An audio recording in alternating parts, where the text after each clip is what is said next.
dites, c'est-à-dire des signes proprement dits chez ces enfants. Il y aura un état de confusion. Un enfant dont vous parlez, telle personne vient ici, il dit, ah, voici l'avion en haut, voici l'avion en bas, ou bien voici une baleine devant, ainsi de suite. Donc, c'est des propos qui sont pratiquement incohérents. Donc, ça peut amener, c'est des signes qui peuvent témoigner de l'atteinte cérébrale chez l'enfant. Et en dehors de ça, il y a les délires.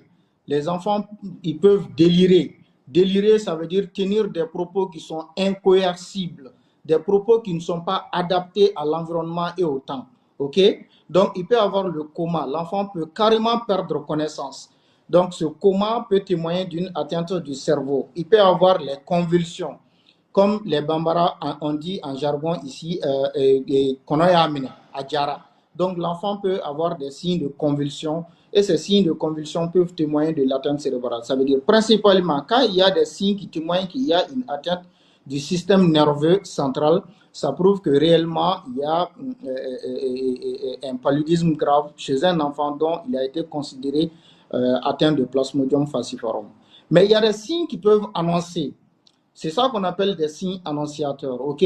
Ces signes annonciateurs, c'est la somnolence. L'enfant peut se mettre à dormir inhabituellement, ok? Un enfant qui dort inhabituellement avec la fièvre qui est là, associée à cet état de somnolence, c'est des signes qui annoncent qu'il y a une atteinte cérébrale qui commence. En dehors de ça, il y a l'agitation.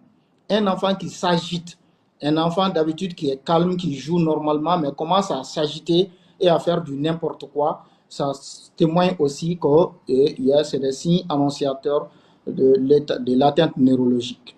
Ces différents signes peuvent être assimilés à des pratiques de sorcellerie, surtout en Afrique ici. Une maman qui est en détresse devant son enfant qui présente ces quelques signes-là, qu'est-ce que vous pouvez nous en dire? Merci beaucoup. On va beaucoup dire que c'est des signes de sorcellerie, mais en dehors de ça, même les individus ne sont pas convaincus sur l'état du paludisme qui est transmis par l'anophèle femelle. D'autres pensent que c'est pratiquement des pratiques alimentaires qui sont à l'origine, alors que ce n'est pas vrai. Mais maintenant, revenons à cet aspect. Effectivement, il y a des papas ou des mamans qui vont penser que ces enfants sont ensorcelés. Non, ces enfants ne sont pas ensorcelés. Le temps qu'ils mettent pour essayer de résoudre ce problème d'ensorcellement contribue à augmenter cette gravité chez les enfants parce que les germes qui sont à l'origine, les parasites qui sont à l'origine du paludisme vont continuer à se multiplier et entraîner encore d'autres dommages au niveau de l'organisme qui peuvent porter atteinte à la vie de l'enfant. Ça n'a rien à voir avec la sorcellerie, c'est du tout simplement au fait qu'il y a une charge parasitaire des parasites Plasmodium falciparum qui est élevée dans le sang. Ça entraîne quoi? Ça entraîne une obstruction des vaisseaux du cerveau. Cette obstruction des vaisseaux du cerveau entraîne une diminution du flux de sang, la quantité de sang qui doit aller dans le cerveau. Cette diminution du flux de sang entraîne un état d'alerte du cerveau. C'est cet état d'alerte du cerveau qui entraîne des manifestations cliniques qu'on peut observer chez les enfants. En dehors de ça, il y a des substances qui sont produites dans l'organisme qu'on appelle les cytokines. C'est-à-dire que c'est des substances qui sont pro-inflammatoires, qui entraînent encore, aggravent encore l'inflammation du cerveau, ce qui majore les lésions au niveau du cerveau. Ça n'a rien à voir avec l'ensorcellement, c'est un mécanisme qui est bien connu et qui est expliqué par tous. D'accord. Comment se passe alors la prise en charge? Bon, la prise en charge est pratiquement multidisciplinaire parce que cette atteinte du cerveau peut engendrer beaucoup de lésions au cours même de la maladie et même après la maladie. Et ces lésions peuvent être gérées par des pédiatres, en termes clairs, des pédiatres qui vont essayer de tuer les parasites. Tuer ces parasites avec quoi? Ça passe d'abord par l'hospitalisation. Ces enfants ne restent pas à la maison. On les hospitalise. On donne des médicaments qu'on appelle les antiparasitaires, les antipaludiques, qu'on connaît classiquement du nom.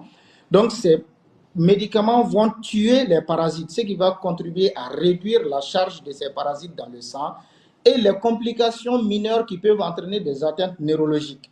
L'hypoglycémie, la diminution du sucre dans le sang, parce que ces parasites aiment beaucoup le sucre dans le sang. Cette diminution du taux de sucre dans le sang peut aggraver les lésions du cerveau.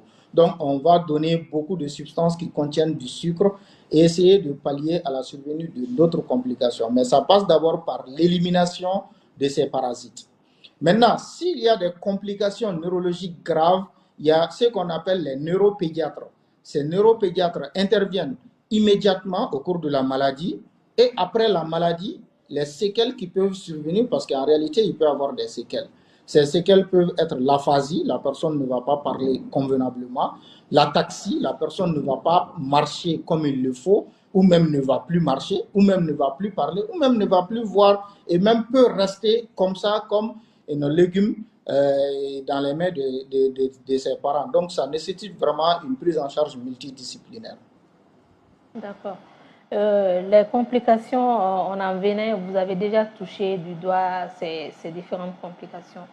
Maintenant, une maman qui a son enfant qui présente ces complications, est-ce que immédiatement, qu'est-ce qu'elle doit faire? Une maman qui a son enfant qui présente des séquelles ou bien des complications, il faudra identifier d'abord est-ce que c'est réellement le palu. Réellement le palu, il faudra partir immédiatement dans une structure de santé. Au niveau de ces structures de santé, ils vont établir le diagnostic. Le diagnostic est établi par des signes cliniques d'atteinte d'infection et de la présence du parasite dans le sang. Cette présence du parasite dans le sang, il y a des taux qu'on appelle la parasitémie qui est évaluée. En fonction de cette parasitémie, évaluer la présence de plasmodium dans le sang, on conclut à un paludisme grave forme neurologique. Maintenant, ces séquelles, complications qui surviennent, les parents ne doivent jamais rester avec ces enfants parce que ce n'est pas une seule complication. Le paludisme, pour le moment, comme critère de gravité établi par l'OMS, il y a 10 critères. La forme neurologique, la forme anémique et la forme hémoglobinurique, la forme insuffisance rénale sont les plus fréquentes.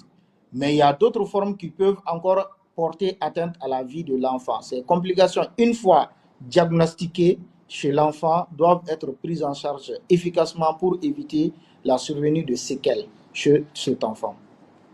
Est-ce qu'on peut guérir du neuropaludisme?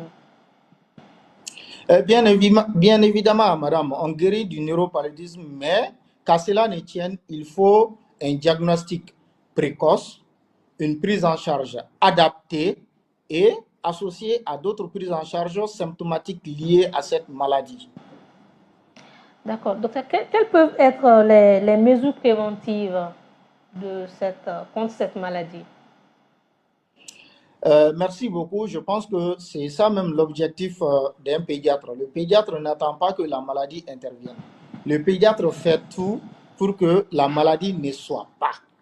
Donc, pour que l'enfant n'ait pas le palu, on ne va pas aller jusqu'à la forme neuropalu, mais pour qu'un enfant n'ait pas le palu, il faudra que la famille soit capable de protéger leur enfant par rapport à la moustique, par rapport à la piqûre des moustiques. Comment faire pour éviter ces piqûres de moustiques? C'est de protéger l'enfant, soit dormir sous moustiquaire, soit utiliser des répulsivants. Ces répulsivants peuvent être appliqués sur la peau de l'enfant, c'est bien adapté, il y a des répulsivants adaptés qui sont à la pharmacie, et porter des habits à manches longues. Ces habits à manches longues protègent l'enfant contre la piqûre des moustiques. Et accepter la chimioprophylaxie apportée aux enfants. L'État débourse des centaines de millions pour ces enfants afin de les protéger contre la survenue du paludisme. Donc la chimioprophylaxie est un bon moyen. Cette chimioprophylaxie est saisonnière. En dehors de ça, sur le plan collectif, qu'est-ce que l'environnement, les gens peuvent faire dans leur environnement? C'est de vraiment libérer les caniveaux, ne pas laisser l'eau stagner au niveau des alentours des maisons, ne pas laisser les endroits insalubres.